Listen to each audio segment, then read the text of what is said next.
Hello সবাইকে, সবাই কেমন আছেন? আজকে চলে গেছিলাম ডো অ্যাজ ইউ লাইকে। Mio Amore, sugar and spice, মনচিরিস এইসব নামগুলোকে ছাপিয়ে পুরো কলকাতা ভরে যে আউটলেটটা রয়েছে সেটা ডো অ্যাজ ইউ লাইকের।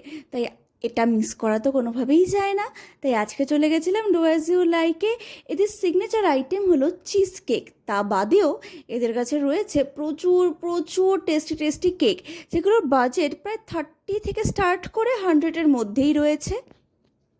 পেস্ট্রির সাথে সাথে ওদের এই বার্থডে কেকের কালেকশনগুলো অনেক ছিল।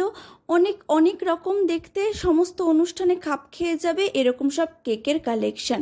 আমার তো দেখে ভারী ভালো লেগেছিল।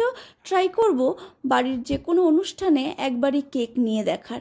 আর ছিল অনেক রকমের সেভারি আইটেম।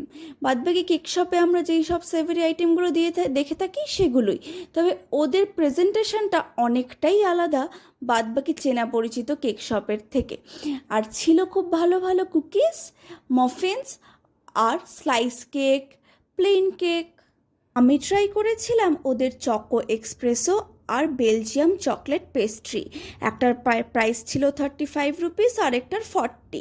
চকো এক্সপ্রেসোর টেস্ট আমি ওয়ার্ড দিয়ে এক্সপ্লেন করতে পারবো না, তবে মাসের পর মাস আমি এই টেস্ট ভুলতে পারবো না। উফ, অসাধারণ ছিল, হাইলি রেকমেন্ডেড।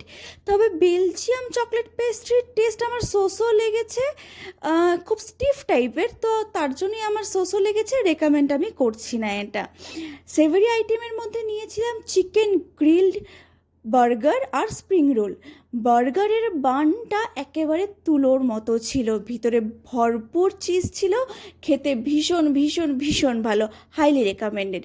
স্প্রিং রোলের স্বাদও আমার ভালো লেগেছে, তবে এরকম স্প্রিং রোল আমরা মার্কেটে আরও অনেকখানে পেয়ে থাকি। সব মিলিয়ে খুব ভালো এক্সপিরিয়েন্স। তোমাদের কেমন লাগলো জানিও, নিজেরা ট্রাই করে আমায় বলো।